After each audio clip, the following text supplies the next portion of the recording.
Now, Ekurhuleni Council Speaker Raymond Dlamini has filed an urgent court application to halt a special council sitting today. A council sitting last week was delayed for hours. EFF and ANC councillors wanted motions of no confidence in the Speaker and Council Whip to be pushed up the agenda. Dlamini argues today's meeting was illegally called by the Ekurhuleni City Manager, that's Dr. Imogen Mashazi. Senior reporter Aviwe Mtila is in Germiston and joins us with the very latest. Aviwe, a very interesting dynamic there that we have. What is the very latest that we know insofar as the City Manager being the one that calls that sitting?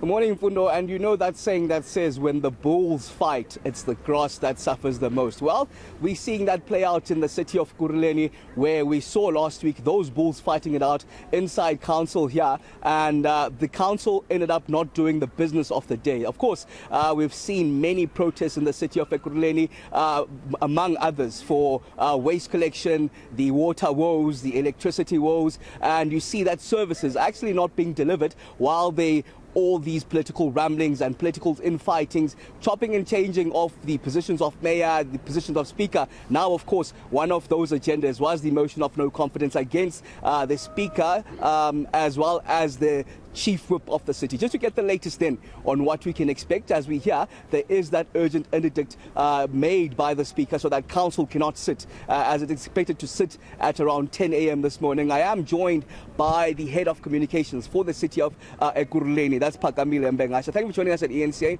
But I guess the frank question is, will council sit today? Good morning, Aviwe, and good morning to your viewers. Council will sit today.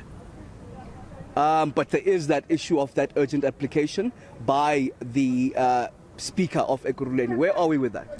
So in terms of where we are as a city, we haven't received any formal correspondence, or there hasn't been an interdict that has been delivered. So like I said, we're going to carry on as planned for the meeting to start at 10 o'clock today. And are you aware of the application that's supposed to be made itself? I understand it's supposed to have happened over the weekend. Are you aware of it? Look, what we've seen is some media coverage, but like I said, in terms of formal correspondence, we haven't received any such. Okay, maybe remind our viewers of the agendas at play and maybe just what went on exactly last week. Look, last week, Thursday, there was an ordinary council meeting that sat. There were quite a few items on the agenda, including some legislated ones like the tabling of the annual report, the tabling of the AG report, which is legislated and has the time frame. However, council didn't get to doing its business. Council was adjourned. Following that, some parties requested the speaker to host another meeting on the Friday the next day. That wasn't granted, so they sent a message to the accounting officer to host today's meeting, and in terms of section 29(1)(a), she's obliged to do so. Okay, so it's the city manager that in fact is holding the council meeting today, not the speaker, the one that's going to be presiding over it. That's correct. Okay, let's talk then on coalition governance and what it's doing. We're seeing a lot of service delivery protests here, key issues in Tembisa, key issues in Katlehong, where waste is not being collected. Are these coalitions working for the betterment of the people of Ekurhuleni? Look, the ideal situation is that you'd have a political administration that serves out its five-year term, but democracy does grow and does develop, and we're adjusting to it. I think services are slightly interrupted because there has a change of leadership. There'll be a new MMC for a different portfolio. You have to get them up to date. However, as administration, we don't focus on politics. We don't get involved, and we have to stick to the plans that we have in place. Just in terms of waste collection, there was some backlog. The HOD for waste has been put on suspension at the moment, and there's been a task team put in place to catch up with some of the waste backlog. So we are working on making sure services continue while there's things playing out in council. We really have to do our job as public servants and as administrators and just put our heads down and do the work. How do you work around it then as administrators? Because the reality is, most likely if council does sit today, the speaker will be removed, the chief whip will be removed, and we know time and again there's that motion against the mayor himself. How do you work around it as the administration to ensure that there's some sort of stability? Because we're seeing the chaos in your Tembisa, your Katlehong, for example. Yeah, look, like I said, we are led by a very capable city manager, Dr. Imoja Mashazi.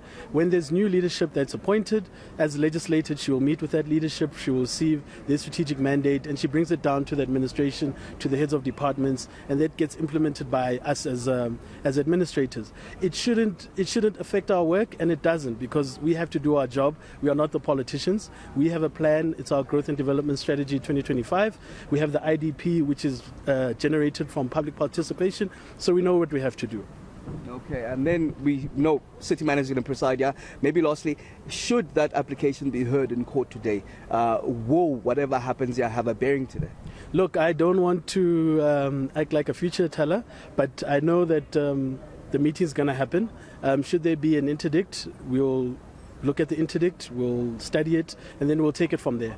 I wouldn't want to presume what will happen next. All right, thank you very much. Pagamile Mbengashe is, of course, the head of communications for the city of Ekurhuleni. That's as council is expected to sit here at 10 o'clock. There is that application that was made by the city speaker of Ekurhuleni. That is to interdict the meeting, the council sitting here. That, among others in the agenda, is the motion of confidence against him, the speaker, as well as the chief whip, which are, of course, from the Democratic Alliance.